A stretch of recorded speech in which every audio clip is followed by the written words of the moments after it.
मंदबुद्धि राजा की कहानी। बहुत समय पहले की बात है। एक छोटे से राज्य में एक राजा शासन करता था। राजा का नाम था राजा प्रताप सिंह। वह एक शांत, अच्छे और आदर्श शासक था, लेकिन एक खास बात थी जो उसे दूसरों से अलग करती थी। वह मंदबुद्धि था। उसका दिमाग सामान्य नहीं था और उसका निर्णय लेने की क्षमता भी सीमित थी। इस कारण उसे अक्सर अपने मंत्रियों और दरबारियों से सहायता लेनी पड़ती थी।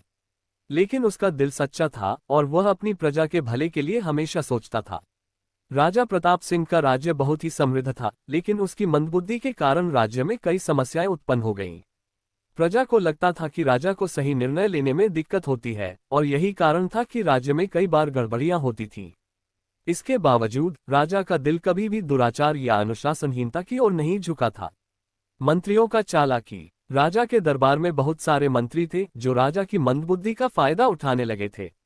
इनमें से कुछ मंत्री तो ईमानदार थे, लेकिन कुछ ऐसे भी थे जो अपनी स्वार्थ सिद्धि के लिए राजा को अपनी बातों में फंसा लेते थे। यह मंत्री अक्सर राजा से ऐसे फैसले करवाते थे जो उनके खुद के फायदे में होते थे, जबकि राज्य और प्रजा को इसका नुकसान उठाना पड़ता था। राजा को इस बात का कोई एहसास नहीं था, क्योंकि वह बहुत ही सरल और विश्वास करने वाला था। उसकी अच्छाई का फायदा कुछ लोग उठाने लगे थे।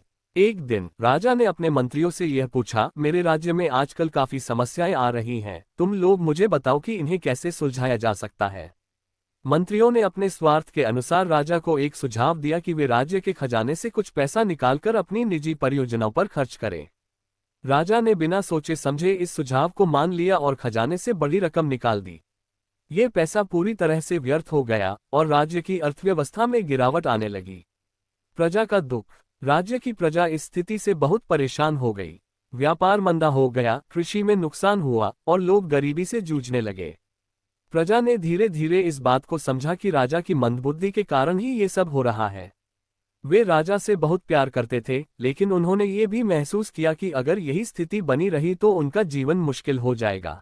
पार्ट 2 देखने के लिए चैनल को सब्सक्राइब करें, जल्दी ही पार्ट 2 आएगा। धन्यवाद।